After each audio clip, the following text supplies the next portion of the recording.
अस्सलाम वालेकुम दोस्तों, कैसे हैं आप सब लोग। उम्मीद करता हूँ सब खैरियत से होंगे और ठीक होंगे। अल्लाह पाक आपको अच्छी अच्छी ब्रीड से नवाजे, आमीन। दोस्तों, नुकसान तो हुआ है लेकिन अल्लाह पाक ने बड़े नुकसान से बचा लिया। वो जो सेकंड नंबर पर पेयर है उसके नीचे भी बच्चे फोस्टर हैं और इसके नीचे भी बच्चे फोस्टर हैं। हुआ ये कि वो सामने वाले जो बच्चे फोस्टर थे, मैंने उसके उठा के वो प्लकिंग कर रही थी बच्चों की। प्लकिंग करने के बाद वो बच्चों के ना जो है फीडर्स हैं उनसे मतलब कि उनके फीडर्स से कटिंग कर रही थी और उनमें से ब्लड जो है वो चूस रही थी। तो मैंने जो है अपने जो है महंगे वाले बच्चे जो है फोस्टर कर दिए इस पेड़ के नीचे। मैं आपको दिखाता हूँ। इसके नीचे पहले बच्चे फोस्टर हुए हुए थे, फिशर के ही अपने इसके बच्चे थे। तो आप ये देख सकते हैं, जैसे ये आप बच्चा देखेंगे, आपके इसके फीदर देखें ये कैसे फीमेल ने ये परों को खाया हुआ है इसके। इस तरह ये सब बच्चों के ना, इस तरह ही सब बच्चों के साथ हुआ हुआ है। सारे बच्चों के जो फीदर्स हैं ना ये खा रही थी। तो मैंने ये बच्चे मैं फोस्टर करके चेंज कर दिए। ये देखिए, आप देख सकते हैं वीडियो में। तो इसलिए कहते हैं कि डेली अपने बच्चों को चेक करें। ये 3-4 अल्बाइनो के बच्चे हैं और एक पारबिलो का बच्चा है, पारबिलो पेस्टिनो का। तो हुआ ये कि मैंने जो बच्चे हैं इधर फोस्टर कर दिए, तो ये पेड़ ने एक्सेप्ट कर लिया। इसके बच्चे मैंने उस पेड़ को दिए, तो वो उनको भी वो उनके साथ भी यही कर रही थी कि उनके प्लकिंग कर रही थी। मैंने कहा जस्ट प्लकिंग करिए, कोई बात नहीं, क्योंकि मेरे पास और फोस्टर के पेड़ नहीं था, तो मैं एक के साथ 9 बच्चे पलवा नहीं सकता था। तो जब मैंने इसको अगले दिन आके आज सुबह चेक किया है, तो आप ये देख सकते हैं ये हाल किया है इसने बच्चों का। वो सामने खून लगा हुआ है और इस फीमेल ने या मेल ने, दोनों ने अंदर जाके ये देखें बच्चों का क्या हाल किया।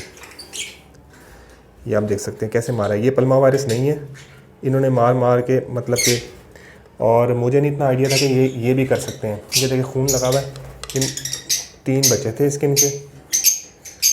तो ये आप देख सकते हैं, देखें लोग कहते हैं पल्मा वायरस है, ये पल्मा वायरस नहीं है, पल्मुआ वायरस नहीं है। ये इसने ना फीमेल ने, इनको मेल ने मारा है या फीमेल ने हीट पे आया, सीन मुना है, तो इन्होंने बच्चों को मार दिया है। आप ये देख सकते हैं अंदर कैसे खून लगा हुआ है, और ये देखें इस साइड पे भी खून लगा हुआ है। तो ये नुकसान तो मेरा हुआ, अल्लाह पाक ने बड़े नुकसान से बचा लिया। इसलिए कहते हैं डेली बेसिस पे आप अपने बच्चों की जितने भी आपके पास चिक्स निकले हों उनको चेक करें, और पेरेंट्स सही तरह फीड करवा रहे हैं नहीं करवाने, तो अल्लाह पाक बड़े नुकसान से बचा लेता है। लेकिन नुकसान तो हो गया है, अब देखो कुछ नहीं किया जा सकता।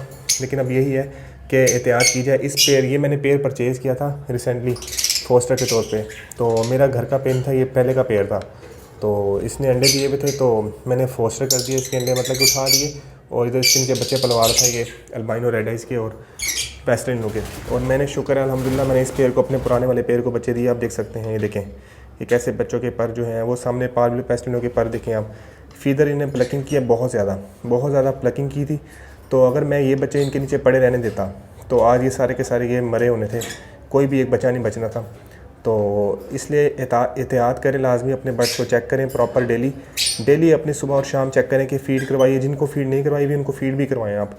अक्सर पेरेंट्स फ़ीड नहीं करवाते, तो स्टार्टिंग के अंदर जब बच्चा छोटा होता है, तो अल्हम्दुलिल्लाह ये माशाल्लाह मेरे पास बच्चे सारे सेल्फ होने के करीब हैं, या 20-25 दिन तक सेल्फ हो जाएंगे, बड़े बड़े हो गए हैं। रिंग पहना दिए सब बच्चों को माशाल्लाह से, आप देख सकते हैं। लेकिन सब के प्लकिंग की हुई है पर के ऊपर, और ये नॉर्मल प्लकिंग नहीं है, इसलिए चेक करना चाहिए। इसलिए मैंने इनको, ये प्लकिंग होती है अक्सर यहाँ से या इधर से करते हैं ये, लेकिन ये खून चूस रहे थे। ये आदमखोर जो है ना पेरेंट्स साबित हुए हैं। तो इस पेड़ को तो मैं फ़र्स्ट ऑफ ऑल हटाऊँगा सबसे पहले, और इसको हटा के मैं चेंज करता हूँ। इसको मैं जो है रखूँगा नहीं, इस पेड़ को मैं अपने पास। अब ये पेड़ मेरे लिए सही साबित नहीं हुआ। तो ये फॉर इन्फॉर्मेशन वीडियो थी, तो दुआओं में याद रखिएगा। बाद में मिलते हैं न्यू टॉपिक के साथ इंशाल्लाह, और अल्लाह हाफिज़।